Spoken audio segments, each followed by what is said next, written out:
waayahay barnaamijkeena isboortiga maanta waxaanu ku bilaabaynaa ciyaartii shalay ka dhacday magaalada Madrid ee caasimadda dalkaasi Spain ee ay wada ciyaareen Real Madrid iyo kooxda Barcelona. ciyaartaasi waxay ahayd mid la sugayay oo dadku meel ku sii qorteen haytoy inkastoo ciyaaro Premier League oo fiican iska jireen haddana ciyaartaasi dadku ay u fadhiyeen oo aad loo daawanayay meel kastana waa la sugayay dadkuna ciyaartaasi waa sugayeen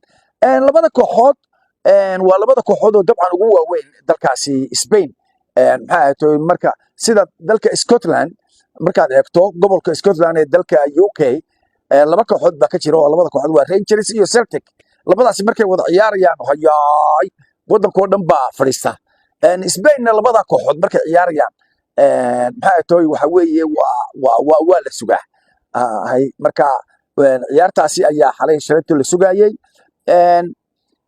waxay noqotay wana si hanjabaayay waan ka sheekayn doonaa laakiin ciyaartu qaybteedii hore markii ay socotay 22 minute ayaa markiiba Mbappe uu halkaasi gool ka dhaliyay gool wanaagsan ayuu halkaasi uu ka dhaliyay oo Bellingham ayaa waliba koobka u dhiibay kubadda oo gacanteeda isagu markaasi lahaa laakiin waxba ma sii raagin oo markii ay maxaa ay tahay dhowr iyo 10 daqiiqo ka bacdina ayaa iyadana kooxda Barcelona iyaduna goolkii ay dhalisay halkaasi Lopez ayaa isaguna goolkaasi dhaliyay ciyaartu wali laakiin way socotay oo xaladeedu ciyaarta inteeda badan qaybtii hore ee ciyaarta ay ahayd oo markiiba haddana waxa dhacday in kooxda Real Madrid ay halka gool ka dhaliyeen oo Jude Bellingham ayaa goolkaasi isaguna dhaliyay goolka labaad ee kooxda Real Madrid halkaas ku dhalisay ciyaartii markaasi waxa lagu kala nastay laba gool Real Madrid leedahay iyo gool ay leedahay kooxda Barcelona intii ka dambeysay wax bedel ah oo soo kordhay meeyan jirinin kaadh cas oo loo taagay ninka la yiraahdo Pedri mooyaan oo laba iyadoo markuu qaatay isagoo halkaasi ku qaatay Lunin isagana waxa la siiyay kaarka cas loo taagay goor dambe oo ciyaartu ay dhamaanaysay 90 daqiiqo markay dhamaatay 11 minute baa lagu daray 101 minute ayaa ciyaartaasi la ciyaarayay ciyaartii Real Madrid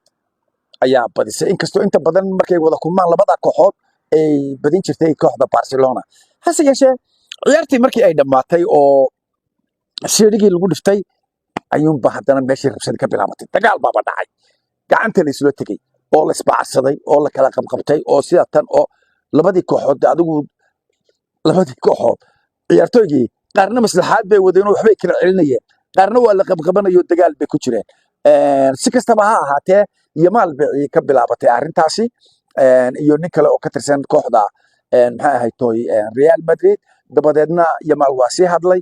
Yamal waa iska dhaqaaqay marka xaggaas loo kaxeeyay mala arrin ka horeysay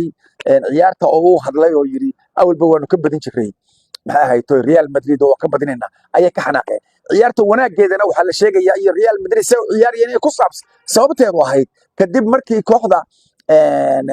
Barcelona ay sheegtay inay ka badinayaan sidii awalba uga badin jireen ay uga badin doonaan ayay ka xanaaqsanayeen si fiican Real Madrid xalayto ayay u ciyaariyeen oo magarasa kubadda isugu dhibdhibeen dabadeedna halkii dagaal baa ka bilowday waxaan arkaynay Vinicius oo markii la bedelay xanaaqay oo la leeyahay maxaa sida Mohamed Salah ayuu isbedel kaba daran waliba isagu wasi hadlayo gunuuca hatta markii dambe uu fadhiisan meeshii ihtiyaajiga fadhiyeen toos buu u tagay qolkii bedelaada lagu bedelaan jiray laakiin markii ciyaartu balatay buu soo baxayo soo Yamal buu sugayay oo meel koona isu taagay oo la hadlay deetana Yamal halka la sii wado ayuu isna ka daba tagayo dhinaca kale ordayo de waa lagu wadayaa oo waa la soo qabtay ninkii Junior oo markaasi isagana sidaas ahayd marka Rodrigo baa isaga bedelay mar buu sigay Rodrigo runtii oo aad golaslaha goolkaas waa dhalanaya ayaa markaasi uu sigay maxaa ahayd laakiin waa kashalto ninka la yiraahdo Junior waa ka yar fadhiday xogaa Bellingham iyo Mbappe labaduba si fiican bay u ciyaariyeen dhaxdana si fiican iyo difaacoodu waa wanaagsanayeen markii dambe dagaalkii markaa waa la kala qaboojiyay labadii kooxood waa la kaxayay laakiin dagaal marka dambe tan ciyaartu waxay ka dhici doontaa magaalada Barcelona garoonka Barcelona la isla tagi doonaa taasina balwaa iyada wax iska soo kordha waynu ka wada hadli doonaa insha Allah ciyaartaasi siyaasi ay ku dhamaatay ciyaarihii shirto Ingiriiska Premier League la wada ciyaar waxa kamid ah Bournemouth oo la ciyaaraysa kooxda Nottingham Forest markay kooxaha waaweyn la ciyaarayso way ka badisaa ama dirqi ciriiri bay gelisaa laakiin shalayto iyada Bournemouth baa afka jibisay oo 2 gool iyo eber bay kula baxeen. Arsenal waxay la ciyaartay Crystal Palace ay isku magaalo yihiin ciyaartaasi in doora ayay maxay ahayd tooy si fiican u socotay labada kooxood waa la kala baqayay qoloba qol waxay ay filaysay in ay iska difaacdaan gool laga dhalin hase yeeshee markii ay gaadhay adigu 40 daqiiqo in yar ka dhiman tahay ayaa ninkii Eze oo ay Arsenal ka iibsatay isla Crystal Palace ya isagoo Tottenham u socda ayuu markuu soo baydhay oo telefoon soo diro yiri war Tottenham baa laga iibinayaa may rabtaan Arsenal haa bay yiraahdeen loo kaale berigi yaraanays iyagu la joog jiray baa oo magaranaysa ay ku soo barbaaray dadna sidii ku yimi laakiin shalay kooxdiisii uu ka yimi shalay ee Crystal Palace ayuu goolka ka dhaliyay goolkaasi ayana ciyaartii shalayto ay ku dhamaatay oo Arsenal imika 4 dhibcood ayay ku hogaaminaysaa waayahay Aston Villa iyo Manchester City ba ayana la wada ciyaaray Aston Villa waa xaafad ka mid ah magaalada Birmingham oo magaalada labaad ee ugu weyn dalka Ingiriiska weeyaan marka London laga yimaado marka dhowr kooxood bay leedahay oo 4 kooxood ba ay leedahay magaaladu marka kooxdaasi la yiraahdo Aston Villa waa ka mid kooxda ugu xaafadda Aston bay la yiraahdo degan yihiin waxay markaas ciyaartu socotaba maxay ninkii Cash ayaa u dhaliyay gool kooxda Manchester City waa laga badiyay gool iyo wax ninkii Haaland shalayto ordaba waa la qabtay oo ninkii waxba ka dhalin waayay ayamaha oo dhanba laakiin gool buu dhalinayay ku khatar buu si fiican buu gool soo dhalinayay marka Man City waa laga badiyay Wolves iyo Burnley oo wada ciyaaray labadaas oo xagga taxadka joogaano Burnley baa halkaasi ku badisay 3 gool iyo 2 gool waa ciyaartii ugu gool badneyd ee shalayto la ciyaaro 5 gool ayaa la iska dhaliyay ciyaartii ugu dambeysay xalayto goor dambe ciyaartii iyadoo dhamaatayna waxay ahayd ciyaartii wada ciyaareen Everton iyo kooxda Tottenham oo Everton ba garoonkeeda lagu ciyaariyay garoonkeedii cusba ay dhawaan dhisteen oo badda saa u saaran hase yeeshee kooxdii Everton maca garoonkoodii quruxda badnaa wax laga badiyay oo kooxdii Tottenham ba ka badisay 3 gool ayay ku dhaliyeen halkaasi maxay too ciyaar ba ka dhacday oo iyagana halkaasi ciyaartii ay ku dhamaatay natiijada 3 gool ay ku badiyeen Tottenham oo aan garoonkoodii ku ciyaareen waayahay haddaba iyadoo imika la ciyaaray 9 ciyaarood ya 9 ciyaarood baa la ciyaaray 9 ciyaarood waxa ahayd kooxdii badisa 9 marka 3 ku dhifato waa 720 ayay ahayd inay magaraasay koox walba ay lahaato tii badisaba halkaas gaari lahayd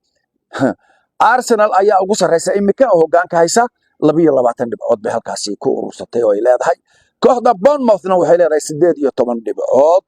kooxda Tottenham oo badintii ay shalay badiyeen way soo kaceen meel hoose joogeen hadda bari maalin dhaweyto waxay ka leeyihiin iyaguna 17 dhibcood kooxda Sunderland balada Sunderland 17 dhibcood bay iyaduna leedahay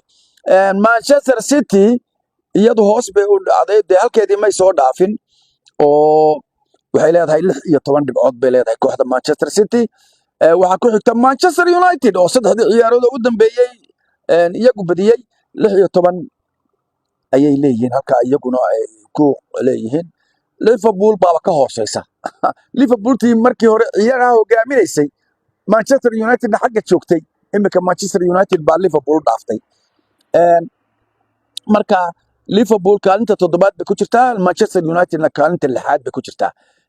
Manchester United waxay leedahay 16 Liverpoolna waxay leedahay 15 afar ciyaarood oo Premier League iyo mid Champions League waa 5